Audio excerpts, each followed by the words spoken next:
had to wait 40 days until Kamala Harris finally mustered the courage to do a formal sit-down interview. And then what does she do? She ends up wimping out and bringing along her wingman, Tim Walz. Yeah. I don't know how someone who wants to be Commander-in-Chief is going to handle really difficult decisions that a president has to make when she's agonised, we hear, for days over just how to do this interview and who to give it to, and she can't even do it by herself. And she can't even do it by herself. Big, strong Kamala. We're going to put her up against Putin and Xi Jinping and Kim Jong-un and the Ayatollah of rock and roll in Tehran there. She's going to be the one to deal with Hamas and Hezbollah and the Houthis. Little shaky when it comes to sitting in the same room with Dana Bash, though. Got to bring along a white man. Uh-oh. White man. The patriarchy has to be in the room. Otherwise, Kamala, she's not up to the task. Come on. Well, happy Thursday and welcome back once again. We remain at 888-630-9625. And my cup runneth over. Bob, talking to Bob, Vietnam War veteran, friends buried at Arlington National Cemetery, pointing out very correctly, as Bob did, that the Democrats apparently there at Arlington Cemetery trying to prevent President Trump from attending a ceremony and saying that you couldn't possibly photograph President Trump with the families, the Gold Star families or any of that, because that's not allowed. And Bob pointed out, the most photographed location at Arlington National Cemetery is likely the gravesite of John F. Kennedy. And just down the hill from there, the gravesite of Robert F. Kennedy, both assassinated by people, and the assassins more like the Democrat Party today than the members of the Kennedy family of that generation. But leaving that aside, amazing stuff. And also the Tomb of the Unknowns at Arlington National Cemetery, photographed, videotape made all day, every day. But when President Trump shows up, then they've got a rule. Well, you can't photograph here. You can't make video here. Can't do that. No, sir. The people at the left-wing rag known as Axios, with the headline today, Trump's Arlington Cemetery dispute escalates. It escalates. It's escalating, right? The Washington Post, Trump visit to Arlington Cemetery sparks alleged altercation with aides. Even their aides have AIDS. It's they got a lot of AIDS there. So that's the thing. And CNN with the headline, fresh controversy brews over Trump's Arlington National Cemetery visit. Arlington National Cemetery visit. However, if you speak to Gold Star family members that were there at the time, or perhaps you want to go to the post by Katie Pavlich, who is quoting a U.S. Army veteran that was there, also Lucas O'Hara, who said that he's witnessed more than 75 wreath-laying ceremonies performed by politicians. There were a number of members of Congress there as well on Monday. And Army veteran Lucas O'Hara says he's conducted 524 funerals at Arlington National Cemetery during the period of time where he served in the Presidential Honor Guard, which he did for 3 years. And he said, what I got to witness yesterday, referring to Monday, was the most respectful and solemn ceremony I have seen. There were no speeches, no angles, no weird photo ops, just our elected officials and the 45th president respectfully and solemnly honoring the fallen and their families. Isn't that extraordinary? But the news media didn't like the optics. They like that word optics, don't they? And they saw that it was a good day for President Trump in the news cycle for a minute. So NPR had to jump in using our tax dollars to create a false narrative based on a single anonymous source, they say. And now all the media, they're all over it like monkeypox on the Democratic National Convention. And I mean, that's all over it. Trump's Arlington Cemetery dispute escalates. Mike Allen, a dedicated Democrat Party stenographer, types on behalf of his party, the Democrat Party. The Trump campaign tells Axios it's weighing options on whether to release its footage of an altercation with Arlington National Cemetery officials. Now, they say that there's no altercation, so Mike Allen builds in corruption in line number one, political bias in line number one. Isn't that amazing? Report filed on Trump Arlington National Cemetery incident. They claim everything's an incident because, and Mike Allen goes on that remarkable stuff that the cemetery is sacred ground for hundreds of thousands of American families. Yeah, we know that, Mike. A cemetery worker. He's a cemetery worker. He's a worker, like in the Soviet Union, he's a worker. Confronted former President Trump's team on Monday to enforce rules against using the setting for political purposes. The events that followed are contested. Cemetery officials told Trump's team that he could come in in his personal capacity and bring personal aides, but not campaign staff, the Washington Post reported. Now, this is Axios reporting what the Washington Post reported. The Washington Post is reporting what NPR reported. NPR's reporting is based on a single anonymous source, right? And the Trump campaign denies, and other people, and I just read to you from one, other people like Army veteran Lucas O'Hara, who was with the Presidential Honor Guard at Arlington National Cemetery for 3 years and has participated in 524 funerals. He says that it was the most respectful he's ever seen. Gold Star family members that were there say there was no altercation that they saw, but one anonymous source for NPR. I'm telling you. That's good enough for NPR and a Democrat Party front group, the most elaborate propaganda network the world has ever seen. And one small part of that, one significant part of that really is NPR and PBS, paid for by American taxpayers to do propaganda for the Democrat Party. Amazing stuff. Yeah, the cemetery employee tried to enforce the rules as provided. To her, now we know that this is an alleged woman, and they're saying that first they said the employee was assaulted, right?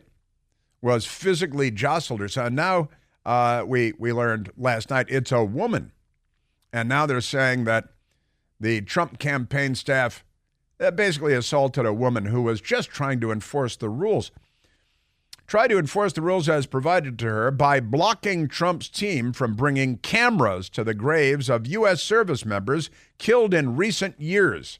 But if you want to be anywhere else in the cemetery, that's okay. And when you're there at the grave sites with the family members, that doesn't change anything. Is that correct? And again, Axios just quoting the Washington Post. A larger male campaign ad insisted the camera was allowed and pushed past the cemetery employee, leaving her shocked. Pushed past her.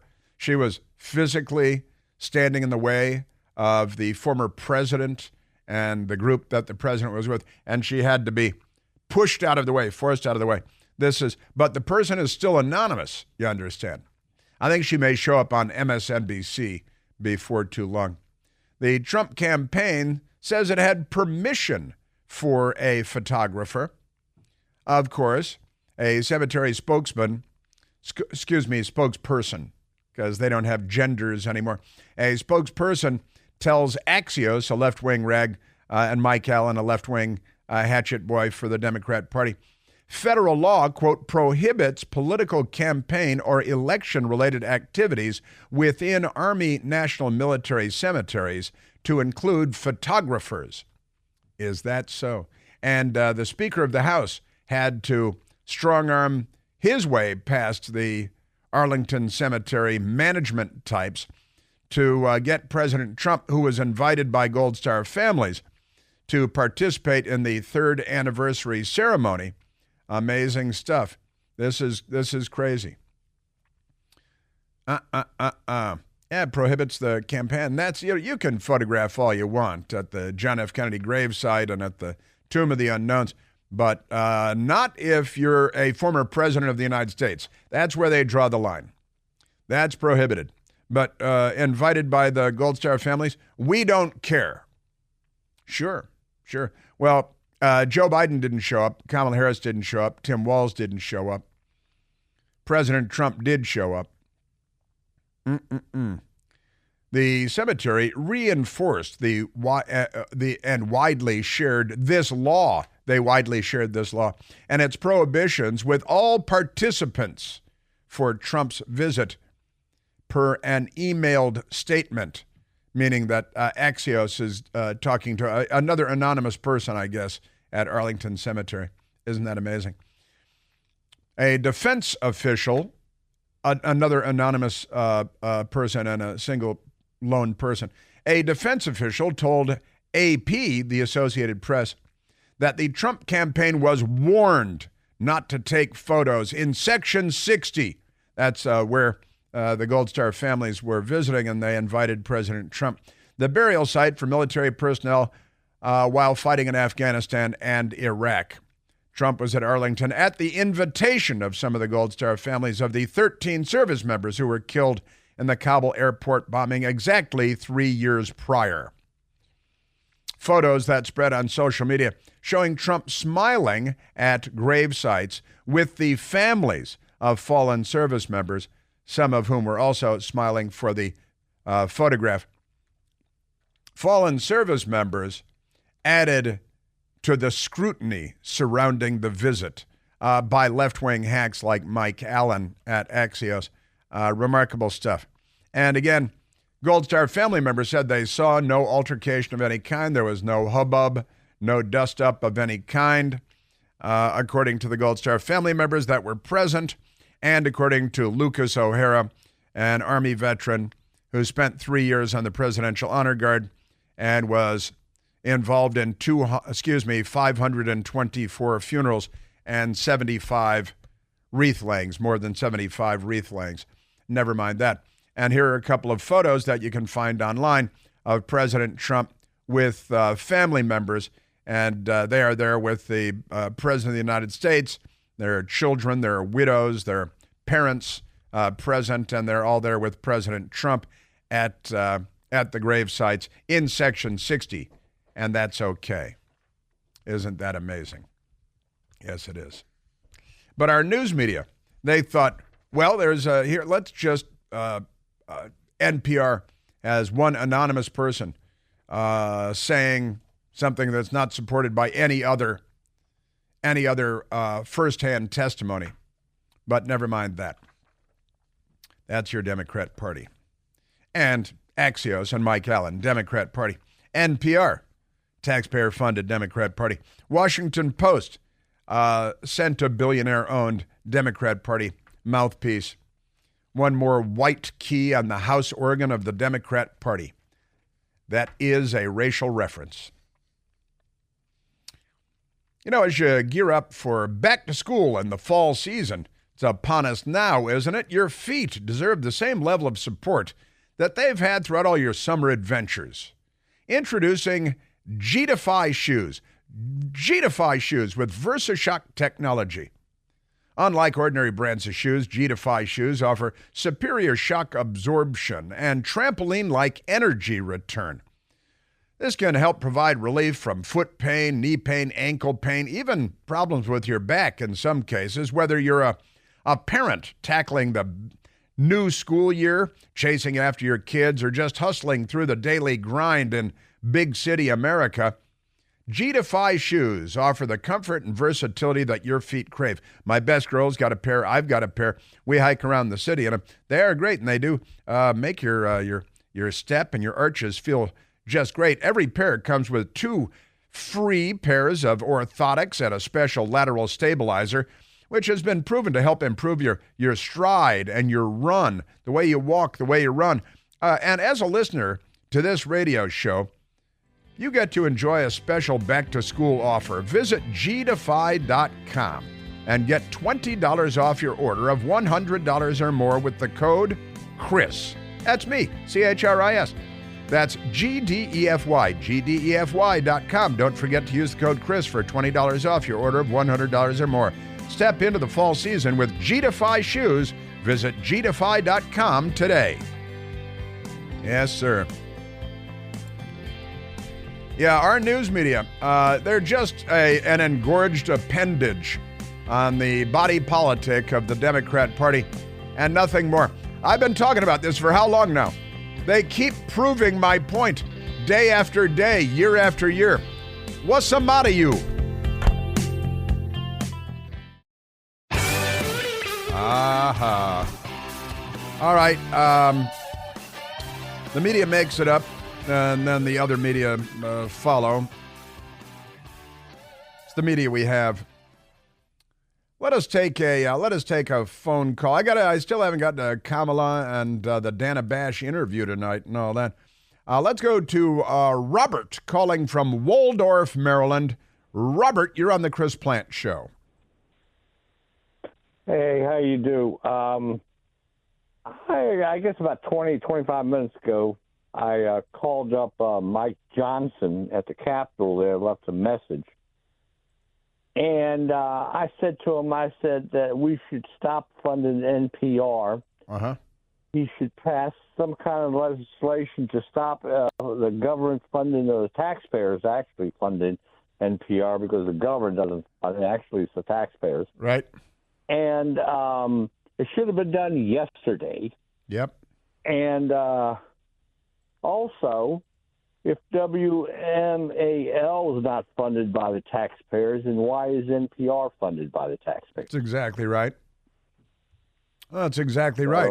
You know, we pay our own electric bills and our own salaries, and we don't have a sushi chef assigned to our show, whereas a 3-hour show on NPR with their gleaming $100 million headquarters, they have their own sushi chef just for one show. And was it 23 people working on the show? There are 3 people working on this show. Robert, that's we're not suckling on the taxpayer teat. Yeah, so everybody should, your listening audience should call Mike Johnson, and you probably won't be able to get to him. And your own member of Congress, defund NPR.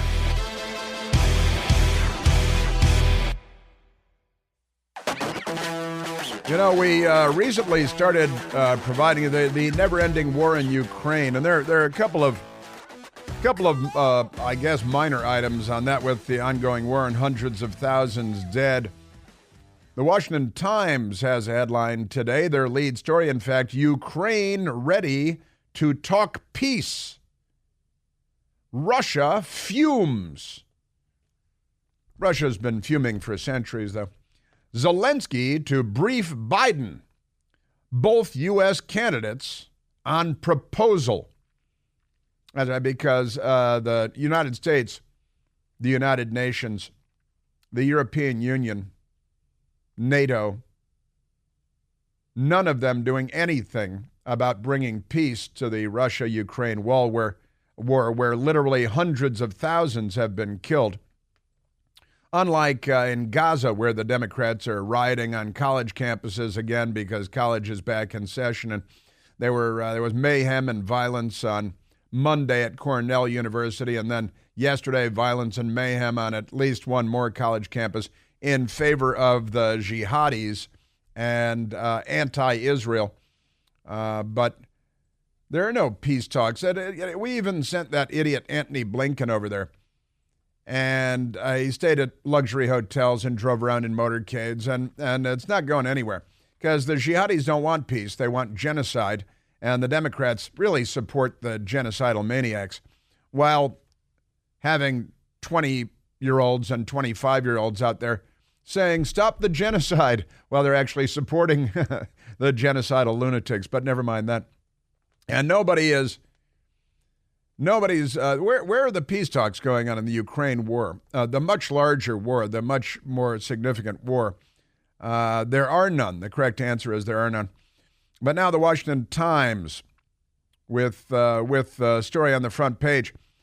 Ukraine, having seized the initiative on the battlefield against Russia with its recent sortie deep into enemy territory, is looking to go on the diplomatic offensive as well, since we're not doing anything and the EU is not doing, and the United Nations not doing anything. The government of Ukrainian President Volodymyr Zelensky plans multiple briefings with the White House and the campaigns of the two presidential contenders in the coming days on a proposed agreement that would halt the fighting that began when Russian forces invaded in early 2022. Didn't happen while Trump was in the White House. Russian officials have dismissed out of hand the idea of peace talks now, but the pressure may grow on President Vladimir Putin, a communist, to at least respond as his forces struggle to evict Ukrainian troops from the widening swath of territory they hold in the Kursk border region. In recent months, Kiev showed little interest in a ceasefire as its forces were on the back foot along the 600-mile front in eastern and southern Ukraine. Now, with the startling success of the Kursk operation launched on August 6th, Mr. Zelensky spoke this week more expansively than ever before, the outlines of a peace deal his government was willing to accept. Yeah, but Putin doesn't care. So it's really not going anywhere. But it allows him to get a couple of good headlines that, hey, I'm suing for peace. I've got a peace plan here. And that'd be a nice thing. Also, a story. Recently, we started giving Ukraine F-16 fighter jets. Beautiful, wonderful fighter jets. Well, I got to fly one day, and it was a really good day. Now the headline from the Wall Street Journal: Ukrainian F-16 is destroyed in crash. Well, they haven't been flying them for long, and it doesn't say it was shot down. It says destroyed in crash. Kiev recently received 6 of the American-made fighter jets, a key symbol of U.S. support. Nice picture in the Wall Street Journal of a couple of F-16s flying over. A Ukrainian F-16 fighter jet was destroyed in a crash on Monday. Today is Thursday. Things are a little slow coming out of there, According to a U.S. official, just weeks after the first of the American-made aircraft arrived in Ukraine. Initial reports indicate the jet wasn't shot down by enemy fire, although the incident occurred during a massive Russian missile barrage across the country on Monday. The official said, rather, the crash was likely a result of pilot error.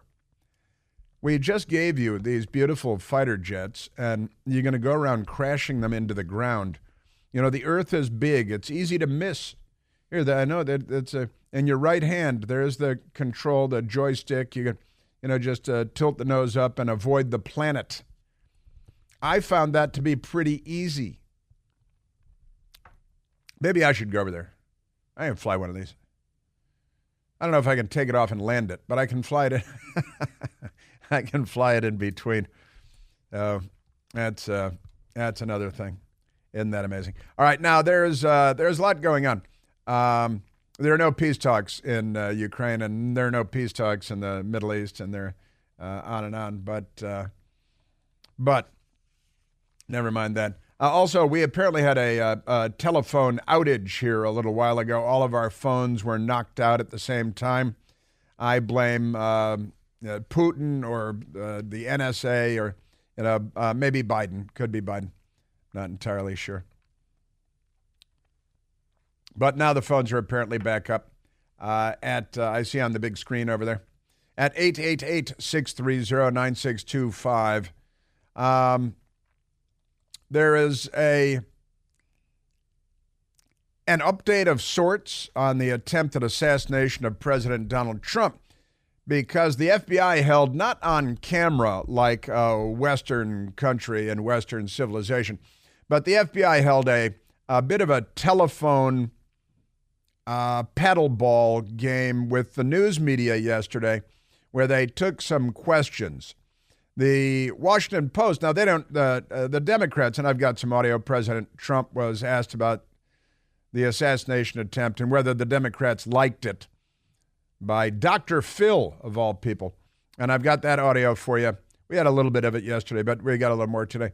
Now, the Washington Post headline today is FBI identifies no motive or foreign links in Trump assassination attempt. Isn't that amazing? And also, that's not on the front page of the Washington Post. I have the Washington Post in my hand here today, and that's, you'd think that might be a front page story, the attempted assassination of the Republican candidate, former president of the United States, but you'd be wrong. It is a page 2 story. FBI identifies no motive. They couldn't possibly come up with a motive for the gunman who tried to kill Trump. No credible evidence found of foreign links or a co-conspirator.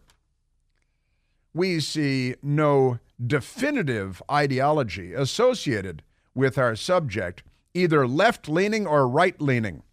That's honestly Kevin P. Rojek, the FBI special agent in charge of the Pittsburgh field office, who should probably be jailed, discussing the gunman's mixture of ideologies. And wait till you hear this BS that they're peddling. And the FBI is peddling pure horsepucky. Oh, online, he looked at websites. First of all, didn't they tell us they had nothing about what he had done online? And then yesterday, they very casually say, oh, we got all this stuff that he did online. So once again, the FBI doing what the FBI is doing so much of, or doing so frequently these days. And it's quite remarkable that, boy, I am telling you, the FBI released photographs yesterday of the AR-15 style rifle that was used and the backpack in which the rifle was smuggled. The rifle is longer than the backpack. Doesn't make a lot of sense. Picture from the trunk of his car where he had explosive devices, including, looks like homemade bombs with detonation cord, det cord. And now they say, oh yeah, he was searching on the internet. When is the DNC convention, the Democratic National Convention? When is the RNC, the Republican National Convention, in 2024? But they didn't have any of this. They told us they had nothing from what he was doing on the internet, and he was on these encrypted sites. And he had 2 phones, and it was much too confusing for the FBI. So on July 5th, he was searching about the Democratic National Convention and about the Republican National Convention. On July 6th, where will Trump speak from at Butler Farm Show? That doesn't show any ideological bent there. And Butler Farm Show podium he's searching for. And then on July 10th, he's searching on the internet weather in Butler, Pennsylvania. He's looking for the weather in Butler, Pennsylvania. And they're just these little dribs, these little items, right? And the FBI with this briefing of sorts, but not on camera. Why not on camera? Aren't we here in the 21st century? Join us here in the 21st century, FBI. The FBI has still not determined what motivated a gunman to try to assassinate former President Donald Trump at a rally in July, a campaign rally in Pennsylvania. Officials with federal law enforcement agency said on a call with reporters on Wednesday, why not just in a briefing room with cameras and you take questions? Why you Soviet style, the Soviet approach here? Officials also released some photos from their investigation, including the gunman's rifle and backpack, and homemade bombs found in the trunk of his car. Federal investigators sifted through 5 years worth of online activity by 20-year-old Thomas Matthew Crooks, but you told us you didn't have any access to any of his stuff online, and said they found no credible evidence that a foreign entity directed him to carry out the attack. Nor did they find credible material indicate he worked with a co-conspirator. The shooter did not display a consistent political focus in his online searches, the official said, with more than 60 queries. Those are not questions. These are queries, which are different than questions. 60 queries about Trump and President Joe Biden in the month before the attack. Crook's online activity indicated, quote, a mixture of ideologies, end quote, said Kevin P. Rojek, the FBI special agent in charge of the Pittsburgh field office. We see no definitive ideology associated with our subject, either left-leaning or right-leaning. I'd say shooting the Republican candidate in the head indicates a left-leaning ideology. Call me crazy, why don't you? But I'd say you're searching for the DNC and the RNC. You don't show up at the DNC or the RNC. And you search for this and for that, and then you shoot the Republican former president and presidential candidate in the head. I think that suggests a political leaning. I think that suggests a leftward political leaning. I don't want to leap to any conclusions here based on limited evidence, but shooting the Republican in the head is something that you might call a clue. Might call that a clue. Isn't that amazing?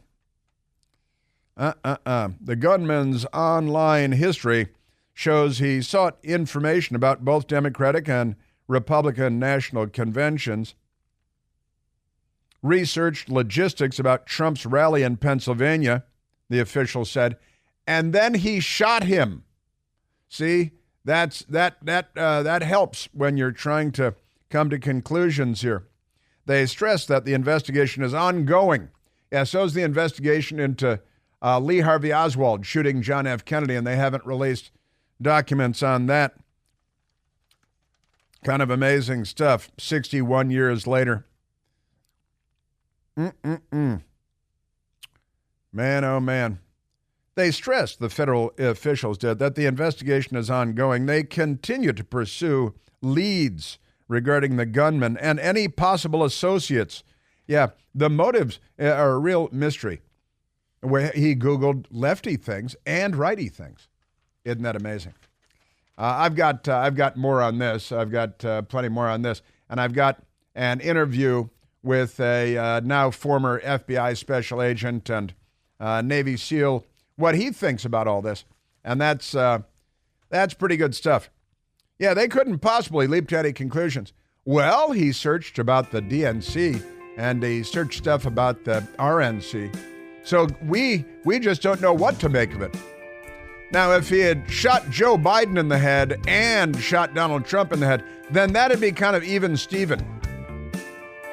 But I think the fact that he shot the Republican president and candidate tells you something. I'm not an FBI special agent, but I used to watch that TV show about the FBI. So I think I might be better qualified than the people currently running the FBI.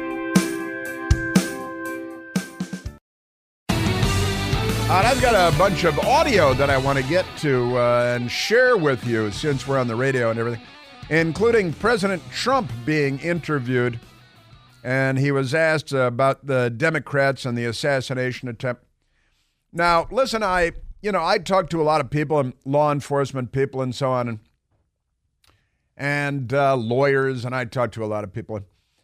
And this Crooks guy who shot President Trump, the FBI tells us, he went online and he searched for the DNC and the RNC, so we can't say what his ideology might be. And they don't consider the fact that he shot Donald Trump to be a clue as to his politics, whereas I do consider that to be a clue. But take this into account, okay? He searched for the RNC and for the DNC. He went to what they say was a white supremacist chat room. That's what they said. but he didn't participate in any way. Now, I went to a communist website within the last week or so. That doesn't make me a communist. I didn't join the Communist Party. I was just looking at what the Democrats are doing, you know. So Crooks, you know, he's creepy. He's a weirdo. He's a nut job. But he knew that he was stalking President Trump because he's a Democrat. And he knew that his internet records would be discovered and probably made public. Now, this is a guy who registered as a Republican, although Democrats were encouraging people, in particular in Pennsylvania, to register as Republican, go and vote in the primaries to monkey wrench the system. Vote for the anti-Trump candidate, the anti-Trump Republican, right? And they were very public. The Democrats were very public about asking crazy Democrats to do that. He also gave money to the left-wing fundraising group Act Blue. And it wasn't a large amount of money, but he didn't have a large amount of money. He gave money to the very left-wing fundraising group Act Blue, but he registered as a Republican. You think maybe he's, planning long-term to shoot, and his plan was to kill, obviously, Donald John Trump.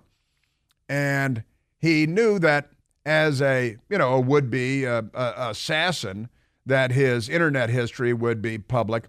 So he went on and looked at left-wing side, and then he looked at, to make it look, and, I'm going to go to this, and they're going to see this, and they won't be able to figure it out, and I'm going to register as a Republican. And the Democrats told Democrats to register as Republicans, to vote in the Republican primaries, to corrupt our democracy in the name of saving it, of course. So a registered Republican who gave money to Act Blue, a Trump-hating lunatic, I think we can agree on that, right? Who looked at Democrat things online. That doesn't tell me anything. Hey, all our phones have gone down again. I think it must be the NSA. It's got to be. It's got to be. It's got to be. The government tampering with us. Look what we're talking about when all the lines go down.